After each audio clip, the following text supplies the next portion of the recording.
Thank you, Aishwarya. Thank you. It's, Anutama, it's really nice to be able to join you. This is something that we've been looking forward to for a number of years. The sector in India and across the world is really kind of developing at the current point of time.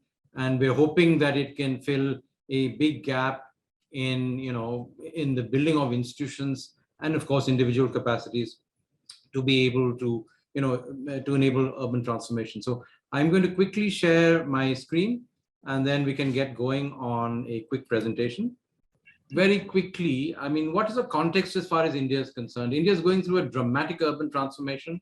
We are emerging now as the site of the world's largest urban transformation, following on from what China has done over the last 25 or 30 years.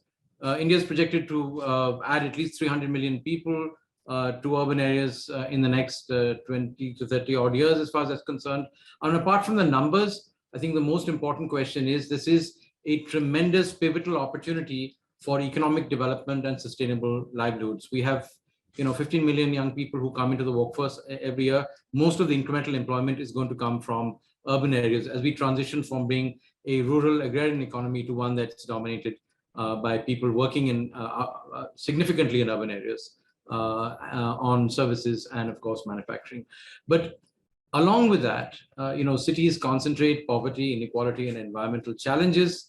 India is no exception. In fact, our situation is pretty much worse than many other parts of the world, including the air quality, as we know, in many parts of India at the current point of time. So there's a comprehensive response that's trying to be, that's coming together just now.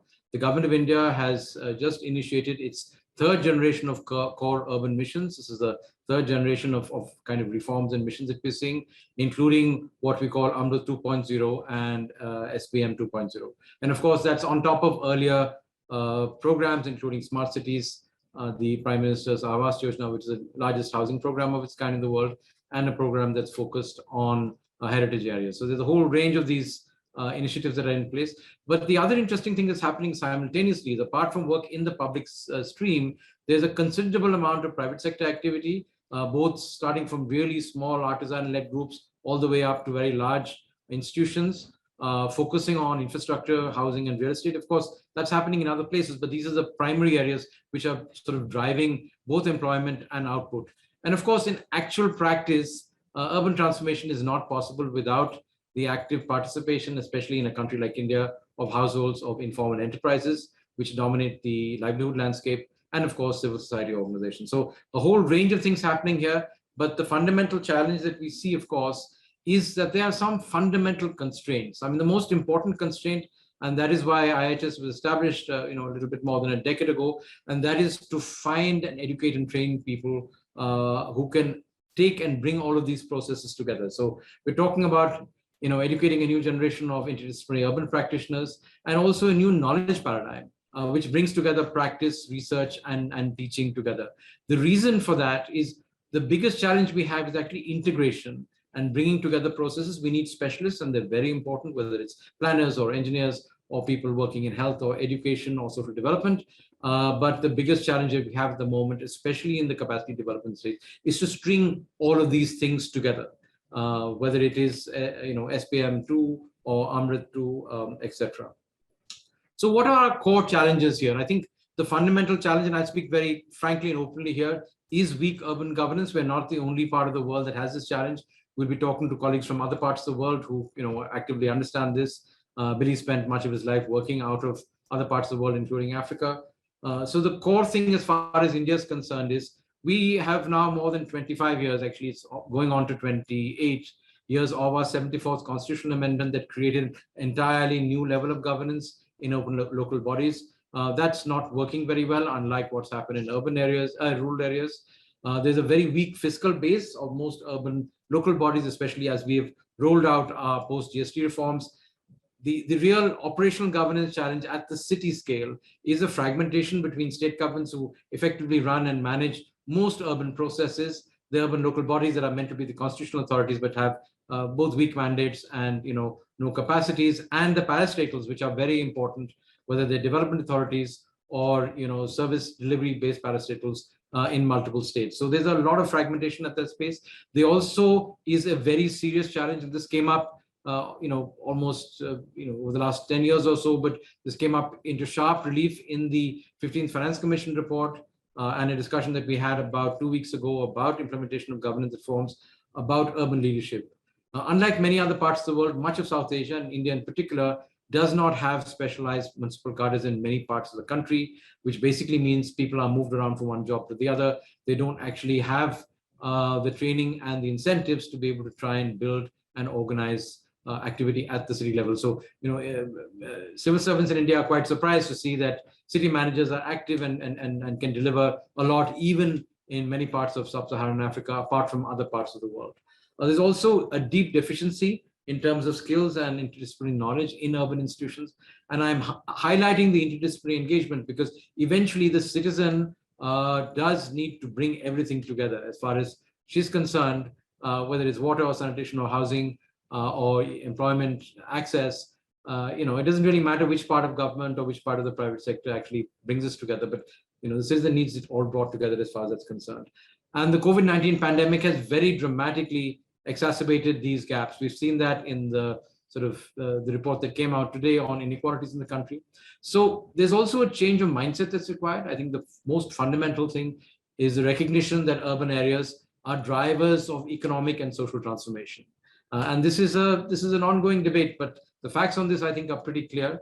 That means that we have to ensure that our governance institutions have the capacity to carry out their mandate. So fundamentally, the challenge that we have of, in the largest, almost the largest country in the world in terms of population size, is that our governance framework does not allow us the space and we don't have the institution to try and respond to these kind of questions, whether it's in the public sector or the private sector. And I would say even in the civil society space, we have a huge institutional gap, given that these transformations are going up, expanding at a very rapid pace. So there is a need to reorganize the role of a whole range of institutions, national, state, urban, local bodies, parastatals, to help plan and finance, what they're meant to do. And in that, I think capacity development is absolutely critical. And of course, we know what the bottlenecks are. The bottlenecks are in finance and institutional and implementation capacity. India has some of the most progressive laws in the world, but our challenge for us is actually to implement that.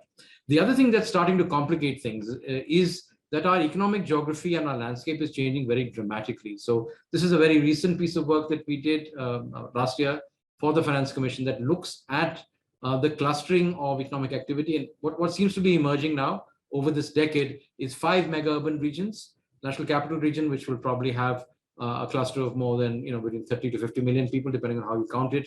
The Mumbai, Pune, Nasik belt, the Greater Calcutta, Asansol belt, the Chennai, Coimbatore, Trichy belt, and the Ahmedabad, Baroda, Surat area. So these are mega urban regions that are building out just like they are in other parts of the world. But there are also these 5 emerging economic corridors, and of course the big challenge in India is the inequality, both regional and otherwise. So we have 5 underdeveloped regions that are very clearly visible from this clustering and economic activity. So in a sense, it would make some forms of economic sense to focus, as we've done in the last almost 15 years or so in our urban programs, on the areas that are giving you the most growth, where the most employment is coming from. But I think the real challenge for us is to build capacities equally across the countries, especially in areas which have deep challenges in terms of economic development and livelihoods. And that is many areas in northern and eastern India, and a whole swath right across central India, and obviously the northeast and the coastal areas. So this is an interesting geography of opportunity in some senses, and we have serious challenges in terms of our capacity. So I guess the question for us is, whose capacities are we building, and how are we going to organize them? And in a sense, if you want to segment them around leadership, there's a lot of emphasis and focus on that. IHS does a fair amount of work in that space. But operationally, if you want delivery to happen, the key challenge for us is to actually transform the orientation, the skills, and the understanding of middle management. And of course, at the end, if operational staff, irrespective whether they're in the public or private sector or other kind of spaces, they're very critical to make this happen. So I guess a segmentation of how this so-called pyramid is going to be organized across the private, public, professional social and academic space is important to understand. And I think we're hoping to open up a dialogue in this, a very frank one, about what's required to deal with this and who are the key actors and how this can play itself out. So again, to quickly run over that, there's three scales that we're looking at. This particular convening is focused on the individual scale, but of course, the real thing that we're trying to do is to enable the building of, I would say, thousands of institutions in India. We have 8,000 urban centers. Even if you focus on the top 500, the number of institutions that you need to build are in the thousands in some senses. They have to be staffed and managed by people who can actually do this at the individual level. And of course, you have to have an enabling environment that can create the space to make this happen in an organized and systematic manner, with a view to the future and not necessarily to the past, which is something that we often tend to get tied on. So very, very quickly, give you a sense of how this concretely works out for IHS as an institution. We do a number of things, but our work is tied across 4 different programs. As an academic institution, obviously we do academics, but we actually, unlike many other universities, bring together practice, capacity development, and research, because unless knowledge and capacity are tied to each other, in some senses, it doesn't really work. We do this, of course, across 5 different schools, so I won't spend very much time on this. What I like to give you is, a particular example of a very focused initiative, which is now in its 2nd year just now. This is focusing on climate. It's called the Solar Decathlon India. It's a partnership between IHS, the IUSSTF, which is an intergovernmental agency between the US and the Indian governments, and a private sector consortium called the Alliance for Energy Efficient Economy. It's focused on trying to transform the opportunities for professionals in the climate space. So it's it's focusing on net zero energy, net zero water, net zero waste, and of course the opportunity of creating green jobs and skilling. This has been a very interesting initiative as far as we're concerned, because over the last year or so, we found a tremendous amount of momentum and enthusiasm.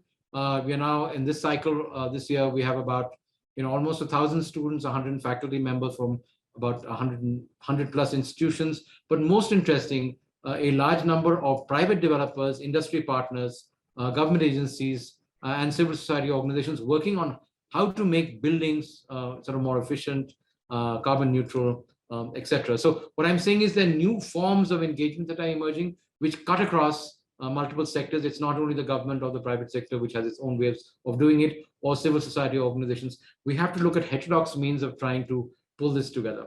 As far as IHS is concerned, because the demands are so significant on us, over the last decade or so, we've grown from a very small program to touching almost 11,000 learners across about 300 plus courses across an entire spectrum, starting from training through short and long-term courses, a whole range of different user groups, and of course different forms, which I'll deal with in a second, around from face-to-face to digital, online and blended programs.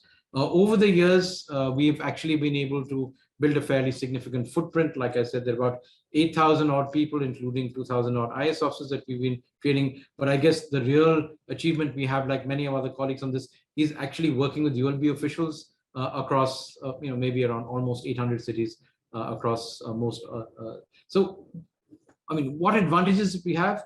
IHS, of course, has access to a very large global network. We are a globally connected institution with partners across the world, and some of the best partners in the academic space, a whole range of other institutions. So we're able to go back and forth with other colleagues and initiatives in other parts of the world. But even though our primary focus is in India, we have, again, a fairly deep partnership across the country in a whole range of states and a whole range of different institutions. We work actively with a range of governments at state level and, of course, ULB level. There are about 800 plus ULBs that we actually have some kind of active engagement with, of course, in particular states. I mean, we have other colleagues who are on this call who actually are leading in this kind of processes in states like Maharashtra, like UP, Rajasthan, etc. So I think this is really a question of how one builds partnerships. We do a lot of cross-cutting work, but the leaders in this space are actually institutions that are working at the state level and the national level.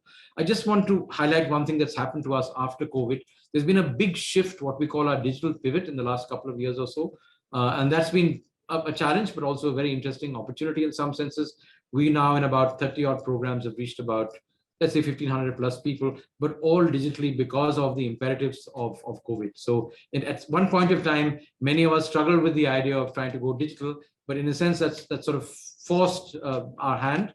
And in some ways, there are lots of new things that we're learning from this. So you can see a whole range of different themes that we're dealing with, which are core urban sector themes, but also other cross-cutting themes like climate change, disaster risk, etc. as far as that's concerned. So that's a big new shift, and I think we're really looking forward to feedback on that. So when we come back to, so that's concretely what we've done, and we have many challenges in what we do. We've been able to achieve modest sort of outcomes in some ways. India requires I would say dozens of institutions like IHS in the country to be able to reach where we're going. And all of us have to achieve ambitions that are at least an order of magnitude more than what we're currently doing at the current point in time. So what's been happening over the last 10 or 15 years or so, starting from first generation reforms, we have a whole range of new reforms that have taken place. Obviously, the most significant ones have started to take place from 2014. That's the first generation of Amrut, PMAY, etc. There is other things that cut across both rural and urban areas. I'd like to draw your attention to the SPM Rural-Urban Mission, which is quite important because we're not only talking about large metropolitan areas. India lives in the transition spaces, and that's going to increase and change over time. We are actively involved, in fact, in the Jal Jeevan Mission, where interestingly, a lot of our work is focused on rural water, because that is where the connection between urban and rural actually plays itself out. And there's a whole range of new initiatives around in the digital space that we're starting to see build out as we. So there's a lot of things happening. The question is it converging? Is it bringing things together? And are we getting the outcomes that we're looking at in terms of building the capacities of the key people who need to do this, whether it's young professionals or people in urban local bodies, apart from people in leadership positions, etc. So this is a quick sort of pulling together of work that was done by the NIUA in this space, and so some appreciation of the total number of institutions that have been working in the country. So this is, I think, a very interesting kind of reflection. What we find is that about 35 plus institutions that have been sort of accredited as far as the government is concerned. Unfortunately, and I'll speak very frankly here, only sort of 18 of them have been active in actually delivering programs and courses as far as that's concerned. So, I mean, it just so happens that we are somewhere towards the top, but the real challenge for us is to expand this pool across geography, across depth, and reaching out to a large number of people as far as the country is concerned. This is an imperative. Working in the thousands doesn't work for India. We have to really, move it quickly to the tens of thousands and eventually to the hundreds of thousands to actually be able to see an effect process. In some senses, what COVID has taught us is that one core area of capacity building is this overlap between, classroom or face-to-face instruction, online activity, which is useful in some senses. It enables you to get around a whole range of barriers. But again, in a country like India also, as we've seen in the education sector, there are a whole range of challenges in terms of online access, even within institutions, etc. And then, the thing is that there are some things that you cannot teach or you can't learn in the online format. You have to see things, you have to believe things. And as Indians, we like to touch and feel and understand things before we commit to them. So the question of how you build hybrid is really quite important, and how it's structured. I hope that we'll pick this up in the discussions that we have in the next few days, especially about how that works for individuals and for institutions, because this has a lot of opportunity, but like we've seen in education, it has many, many challenges along with it. One of the core the issues, of course, is once you go digital, you can actually deal with a range of challenges as far as language is concerned, which is a core issue for India, because we train and teach at IHS at least in multiple languages, and that's not the easiest thing in the world. It really is quite a big challenge. So in some senses, if we look at the future, and I'll be provocative here, in some ways, the inevitability of the digital pivot to ensure scale and spread is an important one. But we do know that in practice, especially with a generation that's not used to digital technology, people like us, I would say in their 30s, 40s, 50s, and 60s, this is not going to be particularly easy. And these are the people who control and manage institutions at the moment, whether they're decision makers or they're people in political life or even in civil society and media organizations. A big challenge for a country of India's scale, and this is true of colleagues who work in Africa, this is an ongoing discussion that we have with them, is diversity of languages, because inclusion and regional diversity is very critical. People think in the languages that they work in India. Many states, in fact, some of our larger states, do not work in a language that we're speaking in just now, which cuts across many different environments. English is not the preferred or the expected language that people would think and work in. In fact, official correspondence often doesn't happen in that. So how does one deal with the question of language? And then, of course, how does one connect this into reforms? Because capacity building is a smaller goal. It's actually capacity development in order to strengthen institutions, transform them to take on this new generation of working and doing. China had the advantage of having, in effect, even though it is sort of more heterogeneous than we expected, of having one language and a very organized system and structure which has managed to deliver. And that's not true in a diverse environment, whether it's in India or other parts of the world. So how does one enable that is a very critical question, I would think. And there has to be both demand and supply, and there has to be sort of transparency and accountability, and some ways to actually finance and move this. And then finally, I guess the challenge is keeping the balance between the empowerment of individuals, because without the change in individuals' working and skills and their orientation, nothing will actually change. That goes back to Gandhi in some senses. But they're embedded within institutions, and institutions have to work in a complex and a changing environment. And finally, the enabling environment in some senses is what really becomes a constraint to both the individuals and the institutions to work. So we're trying to see whether we can open up a dialogue on these questions of scale and speed and digital engagement, on diversity, on how this connects with reforms, and how one keeps the balance between the individual institutions and enabling environments. So I'll leave you, I sort of rushed through that because I thought I would sort of lay out some kind of a ground framework for us to have that conversation, and then we can pick this up in other things that will happen later. So thank you very much for that. And yeah, I'm going to hopefully stop sharing this now. Thank you for the presentation, Aru.